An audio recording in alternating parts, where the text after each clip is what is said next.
वहीं वादी में मौजूदा हालात के दौरान दवाओं की किल्लत महसूस की जा रही है। खासकर जिंदगी बचाने वाली दवाओं और पाउडर दूध की कमी महसूस की जा रही है। इलाके में मौजूद मेडिकल स्टोर्स तक दवाएं नहीं पहुंच पा रही हैं, जिसकी वजह से मरीजों को काफ़ी दिक्कतों का सामना करना पड़ रहा है।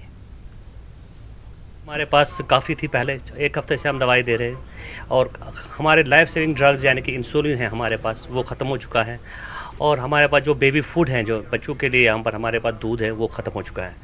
अभी स्टॉक काफ़ी मौजूद है, मतलब डिस्ट्रीब्यूटर के पास है, जाना मुश्किल है क्योंकि कम्युनिकेशन, कोई फ़ोन नहीं है, कोई व्हाट्सअप नहीं है, कोई हम डिस्ट्रीब्यूटर मूवमेंट नहीं कर सकते, जिसके कर्फ्यू के पास भी हमें चाहे वो भी अवेलेबल नहीं है। इससे हमें काफ़ी प्रॉब्लम हो गई। हमें मुझे लगता है कि अगर ऐसा ही माहौल रहा तो मुझे लगता है कि अब बच्चों को दूध भी नहीं मिलेगा। ऐसे है कि कर्फ्यू की वजह से सब ठप हो गया।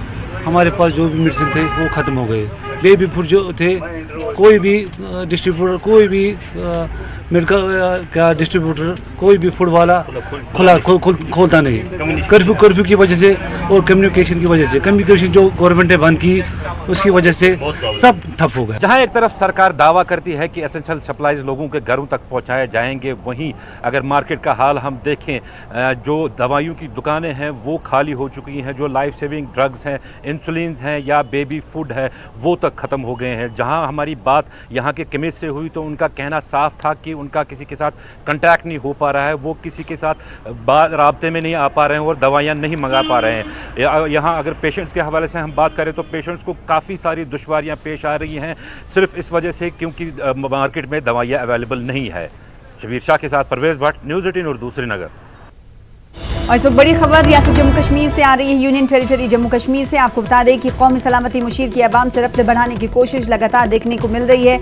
आज अजीत डोभाल श्रीनगर के डाउनटाउन में 2 घंटे तक रहे। फौजी और मकामी लोगों से अजीत डोभाल ने बात की, जो कि नेशनल सिक्योरिटी एडवाइजर हैं। सीआरपीएफ जवानों के साथ अजीत डोभाल ने लंच भी किया। इससे पहले हमने देखा था कि शोपिया में अजीत डोभाल पहुंचे और वहां पर मकामी लोगों के साथ उन्होंने लंच किया, जिस पर अगर सियासी पार्टियों की जानिब की बात की जाए तो सियासी पार्टियों की जानिब से तीखे अल्फाज का इस्तेमाल भी किया गया। इस वक्त एक बार फिर से आपको बताते हुए चले कि अजीत डोभाल, जो कि नेशनल सिक्योरिटी एडवाइजर हैं, वो लगातार आवाम से रब्त बढ़ाने की कोशिश कर रहे हैं, जम्मू कश्मीर के आवाम से।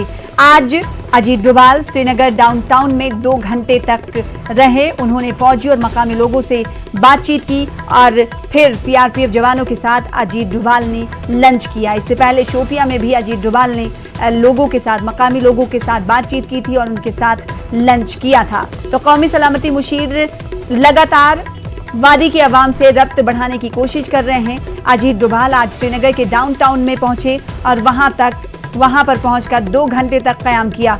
इस बीच फौजी और मकामी लोगों से अजीत डोभाल ने बातचीत की। सीआरपीएफ जवानों के साथ अजीत डोभाल ने फिर लंच किया। इससे पहले शोपिया में कौमी सलामती मुशीर, मकामी लोग